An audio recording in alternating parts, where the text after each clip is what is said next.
Hi കൂട്ടുകാരെ, പുതിയൊരു വീഡിയോയിലേക്ക് എല്ലാവർക്കും സ്വാഗതം. ഇതിൻ്റെ പേരാണ് ദശപരളി. ഇത് ഒരുപാട് ഗുണങ്ങളുള്ളതാണ് കേട്ടോ. പല ആൾക്കാർക്കും അറിയാമായിരിക്കും. എന്നാലും ഇതിൻ്റെ ഉപയോഗം എന്ന് വെച്ച് കഴിഞ്ഞാൽ, ഒരു ഉപയോഗം കാല് നീരൊക്കെ വന്നു കഴിഞ്ഞാൽ ഇത് അരച്ചിട്ട് കഴിഞ്ഞാൽ പെട്ടെന്ന് മാറും കേട്ടോ.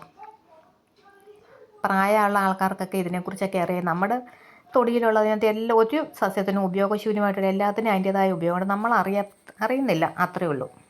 അന്നേരം ഇതെങ്ങനെയാണ് തിരിച്ചറിയുന്നതെന്ന് വെച്ച് കഴിഞ്ഞാൽ, ഇതൊന്ന് ഇലയൊന്ന് പറിച്ച് കഴിഞ്ഞാൽ ഒന്ന് നുള്ളിക്കഴിഞ്ഞാൽ അതിൻ്റെ അടിയിൽ നിന്ന് ഒരു കറ പോലൊക്കെ വരും, ഒരു പാല് പോലെ ഒരു കറ വരും. കണ്ടോ, ഇതാണ്. പിന്നെ ഈ പൂവിൻ്റെ പ്രത്യേകത, ഈ പാല് പോലൊക്കെ കറ വരും. അത് നമുക്ക് പെട്ടെന്ന് തിരിച്ചറിയാൻ പറ്റും. നിങ്ങൾക്ക് കാണാൻ പറ്റുന്നുണ്ടോ? ഒരു കാലം കൊണ്ട് എൻ്റെ മോൻ്റെ കാലം കണ്ടോ, അതാണ് ഇതിൽ തിരിച്ചറിയാൻ പറ്റുന്നത്. ഉരുണ്ട കലറൊരു പൂവുമുണ്ട്, കായുണ്ട്. കണ്ടോ, അതിൻ്റെ ഇലയൊന്ന് നുള്ളിക്കഴിഞ്ഞാൽ അതിനടിയിൽ നിന്ന് നല്ല കറ പോലൊക്കെ വരും.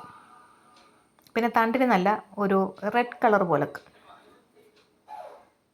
നിങ്ങൾക്ക് എന്തെങ്കിലും കാലിനൊക്കെ നീരൊക്കെ വരുവാണെങ്കിൽ ആർക്കെങ്കിലും അറിയാവുന്നവർക്കൊക്കെ ഉണ്ടെന്നുണ്ടെങ്കിൽ ഇതൊന്ന് ഷെയർ ചെയ്ത് കൊടുത്തു കഴിഞ്ഞാൽ പെട്ടെന്ന് മാറും കേട്ടോ. അന്നേരം നമുക്ക് നന്നായിട്ട് കഴുകണം. ഇലയിലൊക്കെ എന്തെങ്കിലും ചിലന്തി അങ്ങനെയൊക്കെ ഉണ്ടെന്നുണ്ടെങ്കിൽ എന്തായാലും കാണുമല്ലോ, അപ്പം നന്നായിട്ട് കഴുകണം.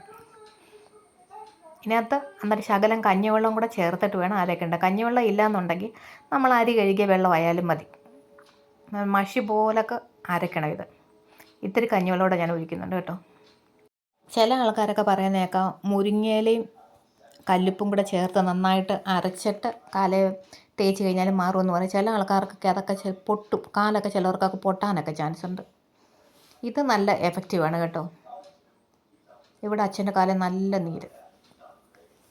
പിന്നെ കാലേ നീരുള്ളപ്പം നമ്മൾ കാല് താത്തിടല് എന്തെങ്കിലും കസേര വല്ലതും പൊക്കി വെച്ചുകൊണ്ടിരിക്കുക. കിടക്കാൻ നേരത്താണേലും തലയാണി വല്ലതും കാലിൻ്റെ അവിടെ വെച്ചിട്ട് കാല് പൊക്കി. അന്നേരം പിന്നെ ഇതും അരച്ചിട്ട് കഴിഞ്ഞ് കഴിഞ്ഞാൽ പെട്ടെന്ന് മാറും. പ്രായമായവർക്കാണെങ്കിലും അല്ലാത്തവർക്കാണെങ്കിലും ചിലപ്പോൾ എന്തെങ്കിലും ബുദ്ധിമുട്ട് വരുമ്പോഴത്തേക്ക് ഇങ്ങനെ വരില്ല. അന്നേരം ഇതൊന്ന് ട്രൈ ചെയ്ത് കാണും. പിന്നെ ഈ വീഡിയോ നിങ്ങൾ അറിയാവുന്നവർക്കൊക്കെ ഒന്ന് ഷെയർ ചെയ്യണം. ആദ്യമായിട്ട് കാണുന്നവരാണെങ്കിൽ ചാനലൊന്ന് സബ്സ്ക്രൈബ് ചെയ്ത് സപ്പോർട്ട് ചെയ്യണേ. നിങ്ങളുടെ വിലപ്പെട്ട കമൻറ്റുകളൊക്കെ രേഖപ്പെടുത്തി. ഇപ്പോൾ ഹൈപ്പ് എന്നൊരു ഓപ്ഷൻ ഉണ്ട്, അപ്പോൾ ഹൈപ്പ് ചെയ്യണം. അടുത്ത വീഡിയോ ആയിട്ട് വീണ്ടും കാണാം. Thank you so much.